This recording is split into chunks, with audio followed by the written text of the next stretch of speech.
Corona virus, जिसे SARS-CoV-2 भी कहते हैं और जिससे हुई बीमारी को कोरोना वायरस डिजीज कोविड-19 भी कहते हैं, वो असल में शुरू हुआ था दिसंबर 2019 के पहले हफ्ते में। और वो जगह जहां पर सबसे पहले कोरोना वायरस की आने की खबर मिली वो है south China Wuhan sea food market. इस मार्केट में हर तरह की मीट और एनिमल प्रोडक्ट्स को बेची जाती थी, जैसे कुत्ते का मीट, चिकन, सुअर, सांप, चमगादड़ एक्सेट्रा, सब एक ही जगह। चाइना वुहान की सी फूड मार्केट को इस कोरोना वायरस आउटब्रेक का स्टार्टिंग पॉइंट माना जाता है। बात यह है कि असल में कोरोना वायरस इससे पहले जानवरों में पाया जाता था और ये जनरली जानवरों में पाया जाने वाला ही वायरस है। और जिस मार्केट में इतने सारे तरह के एनिमल प्रोडक्ट्स को एक साथ रखा जाए तो ये सिचुएशन वायरस को एक चांस दे दिया कि वो जानवरों से इंसान में जंप कर सके। और 2019 के दिसंबर के महीने में एग्जैक्टली यही हुआ। आपके मन में एक सवाल आएगा कि आखिर इतने सारे जानवरों में से किस जानवर से कोरोना वायरस आया होगा। तो एक्सपर्ट्स के हिसाब से ये बैट्स यानी चमगादड़ों से ही निकला और किसी एक इंसान को सबसे पहले संक्रमित किया यानी इन्फेक्ट किया, और उसके बाद ये वायरस बाकी इंसानों में भी फैलना शुरू हो गया और ऐसे एक चेन बन गया। दिसंबर के पहले हफ्ते से लेकर जनवरी के पहले हफ्ते तक यहाँ पर हाहाकार मचा। उसके बाद 1 जनवरी को उस मार्केट को शट डाउन कर दिया गया, बंद कर दिया गया। चाइना के साइंटिस्ट ने जब इस वायरस की जेनेटिक कोड को देखा जो कि इसके अंदर मौजूद है, तब वो बैट यानी चमगादड़ों से बहुत ज्यादा सिमिलर पाया गया, जिसका मतलब ये वायरस बैट यानी चमगादड़ों से ही निकला है। पर जर्नल ऑफ मेडिकल वायरोलॉजी के साइंटिस्ट ने जब एक और रिसर्च किया जो कि कुछ दिन बाद की गई, तब उन्हें ये पता चला कि ये कोबरा सांप को रिजेंबल करते हैं। मतलब ये चाइना के उसी मार्केट में मौजूद और बेचे जाने वाले कोबरा सांपों से निकला है। तो इससे कई लोग ये भी स्पेकुलेट कर रहे हैं कि ये मल्टीपल एनिमल से आया है, क्योंकि इस मार्केट में सांप और बैट यानी चमगादड़ और भी कई जानवरों को साथ में सेल किया जाता था। पर बात यह है कि अभी तक चाहे जितने भी रिसर्चेस की गई हो,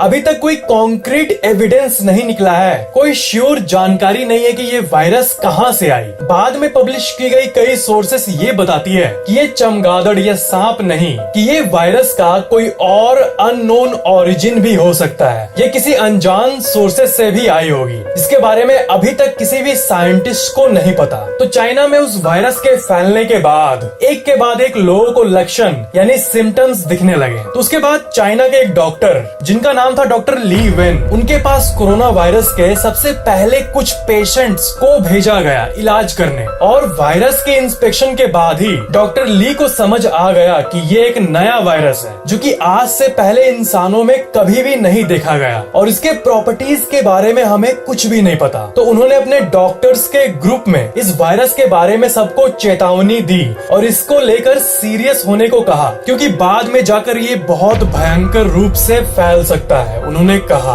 पर जैसे ये बात फैलने लगी तभी डॉक्टर ली को अरेस्ट कर लिया गया वहाँ की गवर्नमेंट द्वारा, क्योंकि वहाँ की गवर्नमेंट को ये लगा कि ये झूठी बातों को बोलकर लोगों में डर पैदा कर रहे हैं। स्प्रेडिंग र्यूमर्स यानी अफवाह फैलाने के केस में उन्हें अरेस्ट कर लिया गया।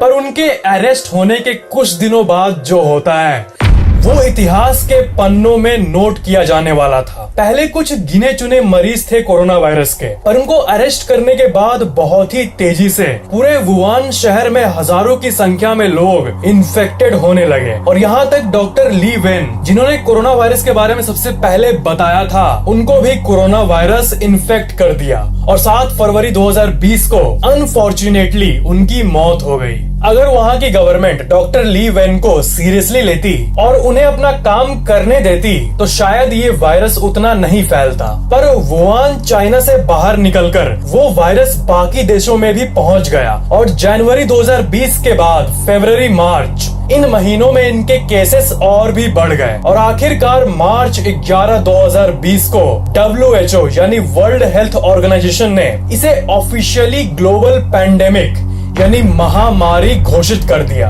और WHO के वेबसाइट पे रेफरेंस्ड आर्कजिस के कोविड-19 की सिचुएशन डैशबोर्ड को अगर हम लोग देखें तो आप यहाँ देख सकते हो कि लगभग 3 लाख लोग इससे इन्फेक्टेड हुए हैं और अभी तक लगभग 13,000 की डेथ हो गई है। और अगर worldometers.info के डैशबोर्ड को देखें तो पूरे विश्व भर में अभी तक लगभग 1 लाख लोग रिकवर भी हुए हैं, यानी ठीक भी हुए हैं। तो अब आपके मन में एक सवाल आएगा कि कोरोना वायरस होने के सिम्टम्स यानी लक्षण क्या है और क्या हमें घबराने की जरूरत है? तो उन सिम्टम्स को आप इस डैशबोर्ड में देख सकते हो। 87% केसेस में फीवर हुआ है और 67% में ड्राई कफ हुआ है और बाकी चीजों को भी आप देख सकते हो। और यहाँ पर सबसे मेन बात ये है ना कि इसका मतलब ये नहीं कि अगर आपको बुखार है तो आपको कोरोना वायरस है, या फिर अगर आपको ड्राई कफ है तो आपको कोरोना वायरस ही है। सब खांसी कोरोना वायरस से रिलेटेड नहीं होती है, इसलिए बिना मतलब के डरने की कोई जरूरत नहीं है। पर अगर आपको ऐसा अंदर से लगता है कि आपकी सिचुएशन बहुत ही ज्यादा खराब है, वो आपको फील हो ही जाएगा और आप सह नहीं पा रहे हो,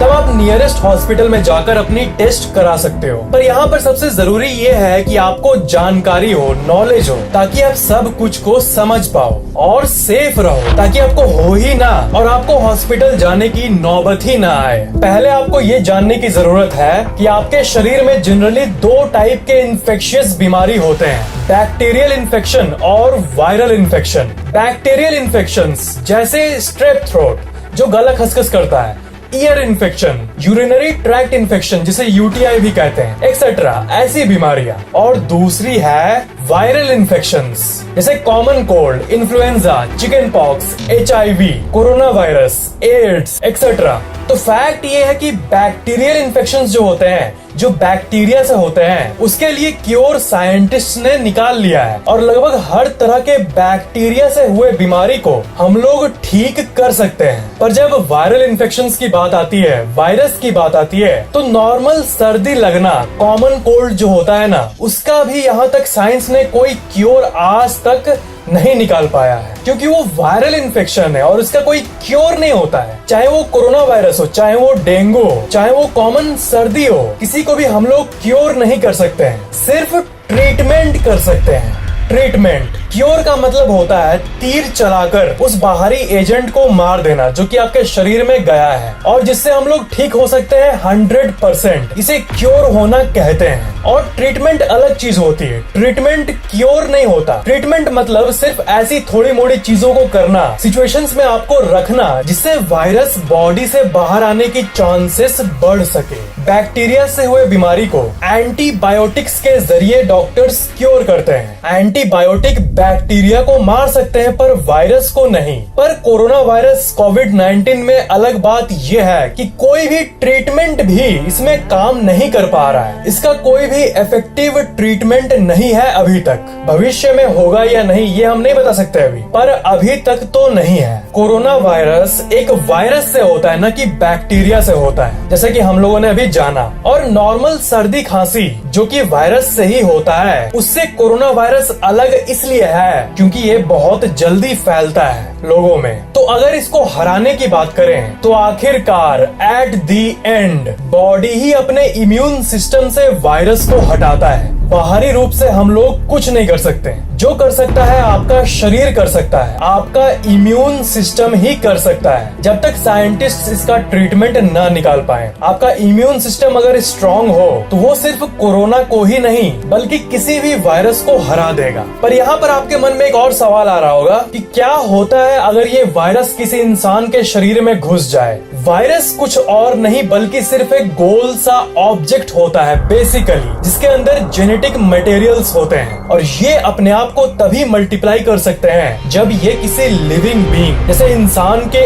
अंदर जाए। वायरस निर्जीव चीजों जैसे प्लास्टिक या मेटल ऐसी चीजों के थ्रू भी ट्रांसफर हो सकती है, पर बाहरी सरफेसेस में ये कुछ घंटों तक ही जिंदा रह पाती है। पर जब कोई वायरस को लिविंग होस्ट मिलता है, जैसे मान लो अगर किसी इंसान के लंग तक ये पहुंच जाए, तब ये अपने आप को मल्टीप्लाई करना शुरू कर देता है। आपके फेफड़ों में अरबों एपिथेलियल सेल्स होते हैं। तो कोरोना वायरस आपके मुंह या फिर आपके नाक के थ्रू एंटर करके आपके एपिथेलियल सेल्स में एक स्पेसिफिक रिसेप्टर से अटैच होकर अपने जेनेटिक मटेरियल को आपके सेल्स के अंदर इंजेक्ट कर देता है और वो सेल उस वायरस के जेनेटिक कोड को एग्जीक्यूट कर देता है और वो वायरस मल्टीप्लाई होने लगता है, फैलने लगता है सेल के अंदर ही। तो जब एक इंसान का सेल ये देखता है कि वायरस फैल रहे हैं, तब वो सेल क्रिटिकल कंडीशन में आ जाता है और अपने आप को सेल्फ डिस्ट्रक्ट कर देता है, अपने आप को मार देता है। फिर वो मल्टीप्लाइड वायरस बिना रुके बाकी सेल्स तक भी पहुंचने लगते हैं और फेफड़ों में मौजूद बाकी सेल्स भी मरने लगते हैं। कुछ दिनों बाद तक ही शरीर के करोड़ों सेल्स इन्फेक्ट हो जाते हैं और अरबों वायरसेस मल्टीप्लाइड हो जाते हैं। पर यहाँ पर सबसे मेन बात यह है और आपको जान लेना चाहिए कि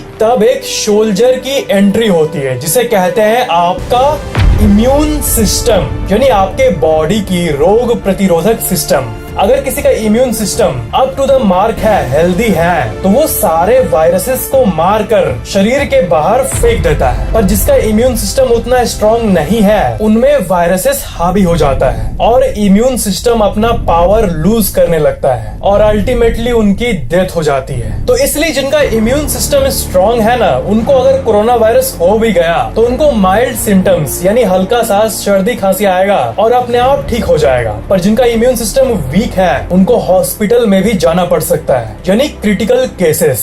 पर ज्यादातर केसेस में, मेजॉरिटी ऑफ द केसेस में पेशेंट्स ठीक हो जाते हैं और ज्यादातर लोग जो अभी तक कोरोना वायरस से मरे हैं, उनमें से ज्यादातर लोग ओल्ड एज्ड यानी बूढ़े लोग हैं, बुजुर्ग हैं। जैसा कि इस चार्ट में आप देख सकते हो, 30 साल की उम्र तक के लोगों में जिनको कोरोना होता है, उनमें से लगभग 0.2% लोगों की ही डेथ हुई है। यानी 30 साल की उम्र तक की अगर बात करें तो अगर 1000 लोग जो कि इन्फेक्ट हुए हैं, उनमें से 998 लोगों का इम्यून सिस्टम उन्हें ठीक कर देता है और 2 लोग ऐसे होते हैं जो कि मर जाते हैं। पर ओल्ड एज लोगों की बात करें, बुजुर्गों की बात करें, तो उनमें ये परसेंटेज ज्यादा है क्योंकि बुजुर्ग लोगों का इम्यून सिस्टम वीक होता है ऑब्वियसली। पर इसका मतलब ये नहीं कि हम यंग लोगों को सेफ्टी प्रिकॉशंस नहीं लेने होंगे। भले ही आपको ये लगे कि आपका इम्यून सिस्टम बहुत स्ट्रांग है, भले ही आप यंग हो, पर क्योंकि ये वायरस न्यू है, नोवेल है, तो जब तक साइंटिस्ट्स इसके कंफर्म्ड प्रॉपर्टीज को किसी रिसर्च में नहीं बता देते हैं और इस वायरस के बारे में सब कुछ नहीं जान लेते हैं, तब तक आप जितना सेफ्टी प्रिकॉशंस का पालन कर पाओ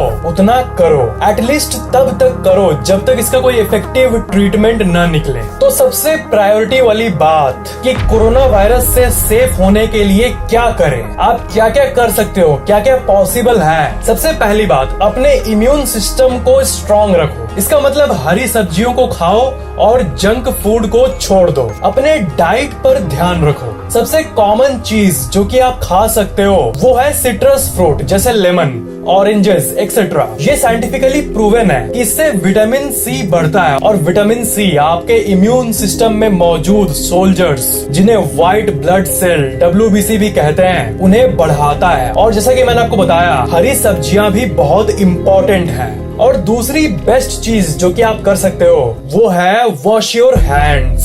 सुनने में बहुत कॉमन लगे, पर ये one of the best things है जो कि आप कर सकते हो। आप किसी भी साबुन का यूज कर सकते हो। साबुन का यूज करने से क्या होता है ये देखो। कोरोना वायरस एक लेयर ऑफ फैट से घिरा रहता है, ठीक है। साबुन उस लेयर ऑफ फैट को ब्रेक कर देता है और उससे उस वायरस का पावर खत्म हो जाता है और वहां होते हुए भी वो आपको इन्फेक्ट नहीं कर पाता है और मर जाता है। और सोप से हाथ धोने के बाद आपका हैंड स्लिपरी बन जाता है और वायरस आपके हाथ से चले जाते हैं। तीसरा चीज है सोशल डिस्टेंसिंग, जो कि बहुत लोगों के लिए बहुत हार्ड होगा। मतलब घर से बाहर नहीं निकलना, पर ये एक्चुअली बहुत जरूरी है ताकि लोग इन्फेक्ट ना हो या फिर जिनको इन्फेक्शन है उससे आप तक नहीं आए और इन्फेक्शन कम से कम लोगों तक फैले। सभी देशों की गवर्नमेंट भी सबसे ज्यादा इसी पर ध्यान दे रही है, इसलिए इनका पालन करना बहुत जरूरी है। और हम लोग अगर शॉर्ट टर्म में देखें तो ये बहुत मुश्किल है, बाहर ना निकलना, सोशल डिस्टेंसिंग। पर लॉन्ग टर्म में देखें तो ये दुनिया के लिए बहुत फायदेमंद साबित होगा। इसीलिए जब तक ये कोरोना वायरस का कोई इफेक्टिव ट्रीटमेंट न निकले तब तक आप ये तीनों काम कर सकते हो, वो भी एकदम कॉन्शियसली। कोरोना वायरस को न फैलाने का पावर रियली आप ही के हाथों में है और मेरे ख्याल से जल्द ही इसका इफेक्टिव ट्रीटमेंट आ ही जाएगा। दुनिया भर के रिसर्चर्स इसी में लगे हुए हैं, इसीलिए सेफ रहो, हेल्दी खाना खाओ और अपने इम्यून सिस्टम की पावर को बढ़ाओ। आप मेडिटेशन, योगा और प्राणायाम भी कर सकते हो इम्यून सिस्टम को बूस्ट करने के लिए। अपने हाथों को साबुन से धोते रहो एटलीस्ट हर कुछ घंटों में। जो देश की गवर्नमेंट बोल रही है उसे मानो और अगर जनता मिलकर माने तो बहुत कुछ हो सकता है। और 22 मार्च 2020 को जो इंडिया में जनता कर्फ्यू था उसे देखकर, उसके सीन को देखकर ये एक्चुअली में फील होता है कि इंडिया में कितनी ताकत और यूनिटी है लोगों में। मैं आपको रिक्वेस्ट करूंगा कि इस वीडियो को शेयर जरूर कीजिएगा ताकि लोगों को ये टू द पॉइंट और यूजफुल जानकारी पहुंच पाए। Thank you so much for watching this video. Take care.